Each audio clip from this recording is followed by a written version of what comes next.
We have a stack of sources today that honestly they read less like a daily news log and more like the symptoms of a profound global fever. Mm. We're looking at headlines spanning continents, I mean from Tehran to Minneapolis. And what ties them all together, it's not geography. It's this profound recurring question about well, the fundamental integrity of global life in 2026. Okay, so let's unpack this. Our mission for this deep dive is to synthesize this extraordinarily diverse collection of global reports Yeah. and to extract the essential insight, this constant agonizing tension between sheer power, yeah, the kind wielded by regimes, armies, financial systems, and genuine justice. Right. Justice that demands accountability and dignity. Exactly. And this tension, this is what the sources are framing as a world standing at a moral crossroads. The analysis is, it's stark and it's consistent across all these So reports. what's the core question they're posing? The question is, will power be restrained by justice? Or will justice be sacrificed at the altar of power? And what history reliably shows us, I mean, it's not even a question. The moment authority, whether it's political or economic, abandons moral accountability, instability doesn't just happen. It becomes predictable. It becomes an entirely predictable consequence. And the events of January 10th, 2026 are, well, they're simply the latest proof of that axiom. Let's dive right into what the sources describe as one of the most chilling examples of that power struggle. Okay. The weaponization of moral and religious language for political survival. We're starting in Iran, where the nationwide internet blackout has now hit the 48-hour mark. It's basically isolating the country digitally as these protests swell. And here's the specific legal maneuver that caught the attention of all the analysts we read. The Attorney General, Mohammad Movahed Azad, issued a deeply ominous warning. Ominous is the right word. He declared that protesters are now considered enemies of God. And that's a direct reference to the legal charge of moharbe, a charge that explicitly carries the death penalty. What's so fascinating here is how the source material views this. It's not just a political tactic to them. They see it as a crisis of conscience. What do you mean by that? Well, the argument is that faith, at its very core, is meant to liberate the human spirit, to foster dialogue. So when it's invoked by the state to silence dissent, to justify capital punishment for political opposition, it fundamentally corrupts its own purpose. So the source material isn't analyzing the theological merit of the claim, they're dissecting its political function. Precisely. They're pointing out that true moral and spiritual truth, it doesn't need to be defended by state firewalls. It doesn't require coercion to survive. Right. So when a government declares its opponents enemies of God, they're doing two things at once. First, they're attempting to shut down the moral debate entirely. And the second thing. The second is what the sources call a confusion of scale. They're equating their own political survival with divine sovereignty. And that's a spiritual transgression. And the practical consequence of that confusion. The consequence is that it escalates the conflict beyond the political realm and into the existential. It tries to delegitimize the protest movement entirely. History is filled with regimes that cross this boundary, and the sources, they really emphasize that this step is often a sign of deep internal insecurity, not strength. A confident government engages its critics. Exactly. An insecure one tries to silence them with the threat of existential labels. Let's pivot now and see how this same issue of trust of sincerity plays out in international geopolitics. We're moving to the persistent tragedy in the Middle East, specifically Aleppo. A drone strike hit a government building in central Aleppo just hours after the Syrian army declared a halt to military operations in the Kurdish-held Sheikh Maksud and Ashrafi neighborhoods. And if we connect this to the bigger picture, the sources argue this is a textbook case of a ceasefire without sincerity, or, what we might call the sincerity deficit in diplomacy. So the ceasefire itself was just for show. Well, think about it. Yeah. The ceasefire was declared for very specific, strategically important neighborhoods. The drone strike, hitting a government target somewhere else, shows that while one hand is issuing a press release about peace, the other is actively escalating the conflict. It sounds less like a genuine commitment to de-escalation and, well, more like tactical repositioning. That is the core takeaway. Peace isn't just the absence of fighting. It's a moral and policy commitment. And when violations happen hours after an announcement, what lesson do you think the local civilians and the international community learn? That agreements don't mean much. They learn that their lives and the diplomatic agreements designed to protect them are merely temporary bargaining chips, subject to instantaneous strategic reversal. I wonder, though, how much of this is just the reality of asymmetric warfare versus, deliberate duplicity? Are the sources being too harsh? That's an important point, but the sources are pretty clear. When a formal declaration of peace is so immediately contradicted by action, especially a high-profile drone strike, it signals intent. I see. The implication is severe. Without moral integrity underpinning the negotiations, diplomacy becomes pure theater, an act for the global audience. And if diplomacy is just theater, then war, unfortunately, remains the permanent, highly lethal understudy. This kind of duplicity, repeated constantly, just corrodes the entire foundation of international trust. That failure of the powerful to respect agreements brings us directly to a fascinating stand being taken in the Arctic. We're turning to Greenland. It's been in the news due to increasing U.S. interest. Right. And 5 major political parties there issued a joint statement. They're united. And they firmly reject U.S. annexation threats, declaring clearly and simply, we do not want to be Americans. This is a moment of profound moral clarity that just cuts through all the noise of geopolitical maneuvering. It forces us to ask, what is the moral underpinning of sovereignty in the 21st century? A good question. And the sources are explicit. Territory without consent is not a purchase or an acquisition. It is occupation. Power exercised without legitimacy is, by definition, coercion. It's a powerful declaration of self-determination, especially considering the strategic and resource importance of Greenland right now. It absolutely is. Yeah. And the sources warn that abandoning this principle, the idea that people, not superpowers, decide their future, will destabilize the global order far beyond the Arctic Circle. So it's a precedent. It's a huge precedent. The geopolitical lesson here is timeless. Empires fall, not when they lose military strength, but when they lose moral credibility. When a powerful nation engages in coercive behavior over territory, it undermines its entire platform of global leadership. It makes the world less safe for everyone because it licenses the idea that might makes right. We see that same fragmentation, that erosion of trust and unity, playing out both internationally and, well, domestically. Let's start with a snapshot of international fragmentation in Yemen. Okay. Massive STC separatist rallies gripped Aden following the highly disputed disbanding of the Southern Transitional Council. The crisis in Yemen is just a devastating example of delayed justice. And for you, the listener, the STC, the Southern Transitional Council, is a powerful separatist body.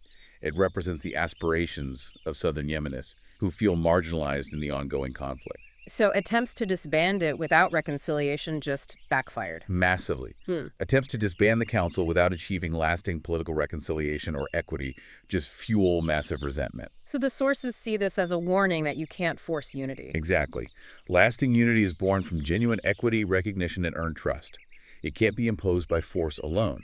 When justice is perpetually delayed and inclusive dialogue is shut down, much like the dissent we saw earlier in Iran, separatism rushes in to fill that vacuum. The source material argues that attempting to stitch a nation together solely through military or judicial force, especially after years of conflict, is doomed to fail because it ignores the moral demands of the population. And we find that same crisis reflected sharply here in the U.S. We have nationwide protests that erupted over the fatal ICE shooting of Renee Nicole Good in Minneapolis, juxtaposed starkly with the tragedy of the mass killing in Clay County, Mississippi, which left 6 people dead. The sources connect these two, but they're careful to distinguish them. They see them as two different faces of the same crisis: the erosion of human sanctity at home. How so? In Minneapolis, you have the tragic outcome of state authority policing and enforcement that is perceived as lacking compassion and moral restraint. The source suggests that law enforcement operating without community consent breeds fear and ultimately visible anger. And the Mississippi incident, a mass crime, likely gun violence. That reflects the other side of the fragmentation coin, a society where the ease of lethal violence breeds chaos. Freedom, when it's divorced from basic social and moral responsibility, leads to massive, sudden loss of life. So state violence and societal chaos. They're twin pressures. And the sources insist that when protests erupt over Renee Nicole Good, it's not because people enjoy unrest, it's because a grievance unheard becomes anger visible. So what does this all mean for America's global standing?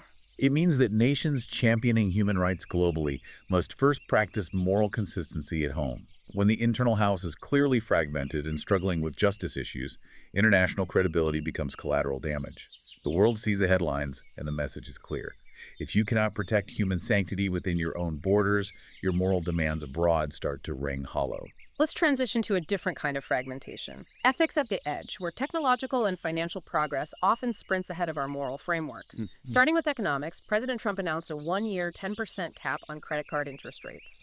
Now, a 10% cap is certainly a tangible piece of temporary relief for heavily indebted Americans, no Mhm. question. But the crucial insight from these sources is whether it constitutes systemic reform. If the cap is temporary, it's just a palliative measure. It's a political band-aid. So the source's critique is that it treats the symptom, not the disease. Absolutely.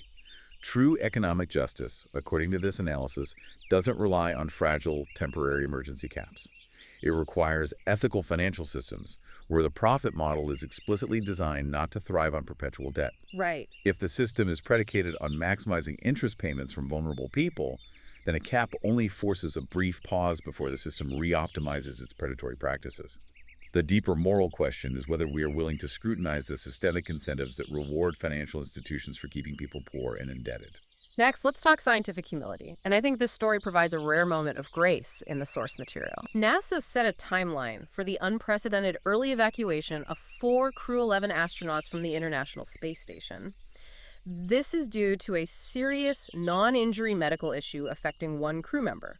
And this is months ahead of schedule, disrupting a massive mission. This is a powerful, non-obvious example of moral clarity.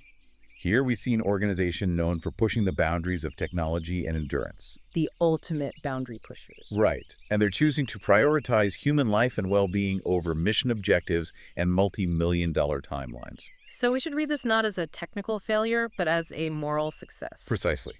The sources call this a moment of wisdom, not failure. It reminds us that progress divorced from humility becomes arrogance. If we push to meet a schedule, regardless of human cost, that is arrogance. But science, guided by ethical responsibility, as seen here, becomes a triumph of moral stewardship. And finally, let's look at technology and human dignity. Indonesia blocked access to Elon Musk's Grok AI chatbot following a massive international outcry over AI-generated pornographic deepfakes. And this just highlights the relentless speed differential we're all facing. Technology advances much, much faster than ethics. It's not even close. Not even close. Grok is an exciting cutting-edge tool, but when its speed and functionality immediately translate into mass-scale exploitation, especially creating non-consensual pornographic material, that speed does not absolve its developers or its host nation of responsibility. And Indonesia's response, was that seen as overreach? The analysis says no. Regulation in this context is not censorship. It is necessary moral stewardship. If AI tools cannot be contained to respect basic human dignity, especially the sanctity of image and consent, then they must be restricted. The demand laid out in the sources is clear. Technology, no matter how advanced, must ultimately serve human dignity, not exploit or degrade it. Our sources also highlight the importance of voices resisting systems designed without listening to those affected, the voices from the margins. We have Yes. two very different examples here. One, Irish farmers staging a mass demonstration in Athlone against the EU-Mercosur trade deal. This is a classic example of global policy meeting local reality. The EU-Mercosur trade deal, which is intended to open European markets to cheaper South American beef. Is perceived by Irish farmers as a direct threat. A direct threat. They argue it undercuts their prices, often due to different, less stringent environmental and quality standards. So they feel the system has been designed in Brussels or South America without accounting for their domestic economic survival. Exactly. They feel politically ignored, and the sources connect this directly to legitimacy. When elite, long-term trade agreements threaten the livelihood of grassroots producers, they stop seeing the government as a representative body and start seeing it as an adversary. The other, far less serious but equally unexpected rebellion against a powerful system was the shocking FA Cup elimination of holders Crystal Palace Ah, yes. by non-league Macclesfield. Ah, the beautiful chaos of the FA Cup. Crystal Palace, a Premier League giant, being knocked out by a non-league side, Macclesfield. So what's the connection? What stands out here, and yes, it's a lighter note, is the common thread across all these stories. Fairness sustains legitimacy, even in sport. When the seemingly invincible system is challenged by the unexpected force from the margin, it electrifies the entire structure. Right. Ignoring grassroots voices, whether in trade policy or simply underestimating your opponent in a cup tie, is a short-term convenience. with very dramatic long-term consequences. Okay, let's circle back and tie this whole deep dive together. The crises, the protest movements, the diplomatic failures, the domestic chaos of January 10th, 2026. They're clearly not isolated storms. No, they're waves. They're waves generated from the same underlying ocean of moral neglect. So what's the way out? The sources consistently offer a singular direction out of this morass. The solution is explicitly defined as a demand for moral leadership. Leadership that knows how to systematically separate faith from coercion, power from arrogance, security from injustice, and technological progress from moral blindness. We've spent the last few minutes discussing global affairs, technology, economics, even football. But one source briefly mentioned the Jupiter-Sun opposition occurring tonight, a major cosmic event. It's a compelling metaphor, isn't it? If cosmic alignments, the opposition of two massive celestial bodies, remind us of our tiny, defined place in the universe, perhaps this global reckoning is the universe's way of asking for internal, moral alignment, too. A kind of alignment on a human scale. Exactly. The consistent truth history reveals is this. When conscience awakens, even the darkest chapters can turn. The final question for you to explore, for you to mull over in the coming days, is not whether global change is possible, but whether we in our communities, in our businesses, and in our political choices are willing to choose it.